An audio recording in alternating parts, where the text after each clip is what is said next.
Here I have BYD Car, and let me explain where to find the safe mode memory settings, and let me explain what does this feature do.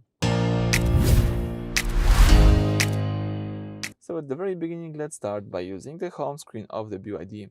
Then let's find and select the settings, as you can see right here. From a list of settings, all you need to do is find and select the energy.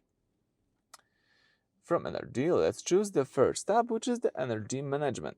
Then at the bottom, you've got the safe mode memory. You can enable this feature just by using this switcher right here.